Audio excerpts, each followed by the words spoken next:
Hello மக்களே, இன்னைக்கு நம்ம போய் பார்த்தாச்சு பிடி சார் படத்தை எஃப்டிஎஃப்எஸ்ல. யாருக்காகன்னு பார்த்தீங்கன்னா நம்ம காஷ்மீரா க்ரஷுக்காக பார்த்தாச்சு. நீங்கள் எல்லாரும் இப்போ பாதிக்காக பார்த்தேன்னு நினச்சிங்க. பட் ஸ்டில் காஷ்மீராவோட பெரிய பிக் ஃபேன் தான். ஸோ கண்டிப்பாக அவங்களுக்காக ஃபர்ஸ்ட் ஷோ பார்த்தாச்சு. ஆனால் இப்போ பார்த்தினாலும் ரொம்ப பிடிக்கும். ஃபஸ்ட்டு இந்த படத்தை பற்றி சொல்லிடுவோம். இந்த படம் எப்படி இருக்குன்னு கேட்குறீங்களா? படம் வந்து ஓகேவா இருக்குது. என்னடா இப்படி சொல்கிற, ரொம்ப எக்ஸ்பெக்டேஷனோட இருந்த மேடா அப்படின்னீங்கன்னா, ஃபர்ஸ்ட் ஆஃப் வந்து வேறு லெவலில் இருக்குது. இந்த இன்டர்மிஷன் சீன்ஸ்லாம் பார்த்தீங்கன்னா, இந்த மாமன் கிளைமேக்ஸ்லாம் வருது இல்லை, அந்த மாதிரி வேறு லெவல் பூஸ்ட் பம்ப் சீனாக இருந்தது. வேறு லெவலில் சீட்டெல்லாம் பிச்சிங்கன்னு சில்லறையை விட்டு எறிங்கடான்ற மாதிரி அந்தளவுக்கு இருந்தது. வேறு லெவலாக இருந்தது. அதுக்கப்புறம் செகண்ட் ஹாஃப் பார்த்தீங்கன்னா ஃபுல்லாக வந்து கோர்ட்டு இன்சைடு கோர்ட்டுன்ற மாதிரி அப்படியே போயிடுச்சு. ஆனால் கிளைமேக்ஸ் ட்விஸ்ட் வந்து யாருமே எதிர்பார்த்துருக்க மாட்டீங்க. அதெல்லாம் வந்து இந்த படத்தோட பெரிய பலமாக இருந்தது.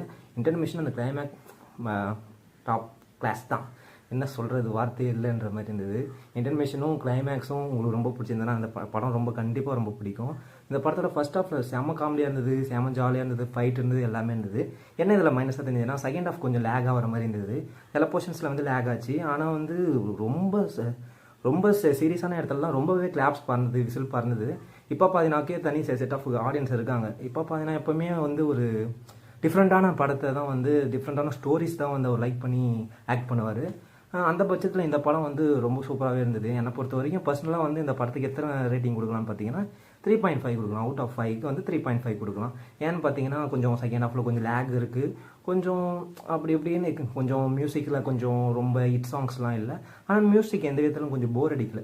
கொஞ்சம் ஜாலியாகவே ஓரளவுக்கு ஜாலியாக அப்படியே ஒரு மீடியமாக போயிடுச்சு. அது எந்த விதத்துலேயும் நம்மளை வந்து ஒரு இம்பேக்டும் கொடுக்கல, ரொம்ப போரும் அடிக்கல, அந்த லெவலில் தான் இருந்தது. ஸோ ஓகே, படம் டோட்டலில் எப்படி இருந்தது அப்படின்னு கேட்டிங்கன்னா, ஓகே ஜாலியாக ஒரு படத்துக்கு போகணும். இப்போ பார்த்தீங்கன்னா படம் ரொம்ப பிடிக்கும். காஷ்மீரா உங்களுக்கு க்ரஷ்ஷாக இருந்தால் கண்டிப்பாக அந்த படத்துக்கு போங்க. ஓகே பாய், நெக்ஸ்ட் ரிவ்யூவில் பார்ப்போம். I am your Vasanth. இது நம்ம மூவி அடிக்ட் ரிவ்யூ. இந்த படம் ரொம்ப பிடிக்கும்னு நான் நம்புகிறேன். இந்த படத்தில் வந்து ஆக்டிங் நடித்து எல்லாருமே சூப்பராக நடிச்சிருக்காங்க. பிரபு சார்லேருந்து பாக்கியராஜ் சார்லேருந்து நம்ம இப்போ பார்த்தீங்கன்னா ஹீரோயின் அந்த முனிஷ்காந்த் எல்லாமே வேறு level class top class performance.